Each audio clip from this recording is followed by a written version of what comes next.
Interesting point that was added to the question too is that to get to Cypress for volunteer shifts, you need to be over to North Van at 4 or 5 a.m. Okay. Well, in some cases, if they're going to be that early, based on the number, that would be a relatively few people that would actually be having to depart at that time. So it's not something we frankly would fire up the whole transit system for.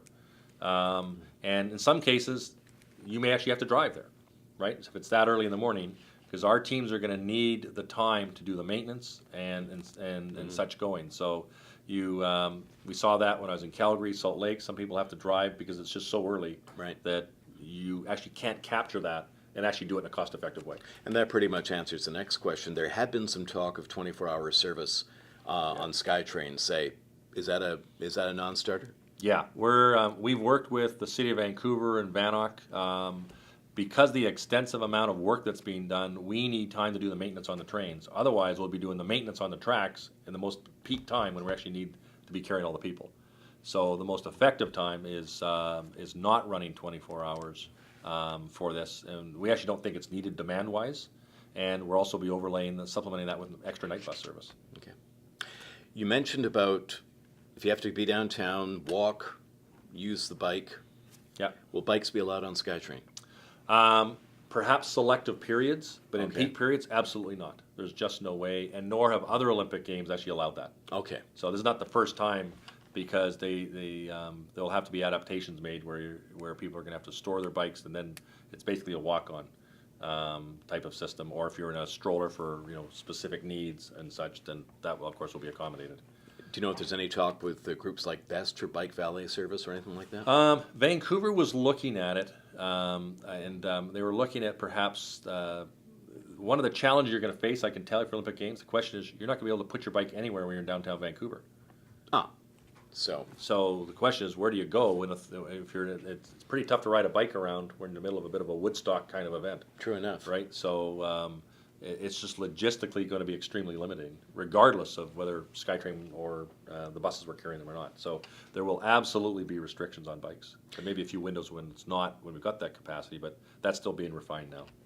So once again, some things that we really have to get used to and understand it is what it is for transportation. Yeah. The main thing is moving people and, whether it's spectators or the workforce, getting them to and from where they have to go. Yeah. And now is a good time because it's, as I said at the outset, February is going to sneak up on us all of a sudden.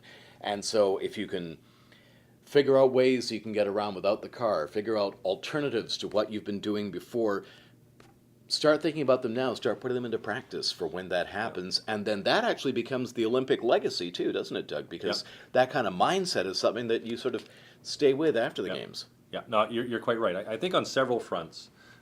We're also going to be having a lot more staff out there. There's going to be a lot more policing to help move through, and we're working a lot on crowd management.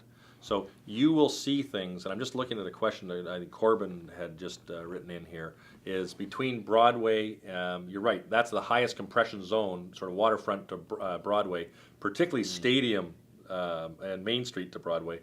That's a high compression zone. We are looking at what we call turn-back trains, where you take the trains out, it doesn't go all the way out past Broadway, and comes back in. You get a better yield out of it. Right. We're going to see how it goes. The great news is that only because of the flexibility of this automated type of technology can we make those changes so rapidly, almost on the fly. But if the trains are all leaving full, it's when you have capacity that's available past Broadway that you kind of go, God, I wish I had the train back downtown sooner to have a better yield effect, if you will. But if they're leaving totally full, we may well not do a turn back from Broadway. But it's when the capacity starts to become available, dropping down. So I think in the big surge points, we may not do that to start with, but we'll adapt it and see how it goes. We can perhaps make the changes. Yeah. But the staffing is going to become a key piece. But there will be a lot of crowd control. You will have long lineups. In some cases, it's key surge points. But we do know how to do a lot of this today. It works very well. We had an event down in, I think it was January or February of this year, that was actually 6 events going on at the same time in downtown Vancouver. Mm-hmm. And there was the opera, there was the Playhouse, there was hockey, there was something at BC Place, monster trucks or some thing like that. Yeah. And so Take SkyTrain to monster trucks. Great idea. and the reality was that nobody even knew it outside of the people there. It wasn't even an event. We just did it. We Yeah. moved them, and we moved them out. And Canada Day was another example. Symphony of Fire was another example. You've got about 200,000, 250,000 people downtown. The great news about this Olympics is this is the largest Winter Olympics in history of any city.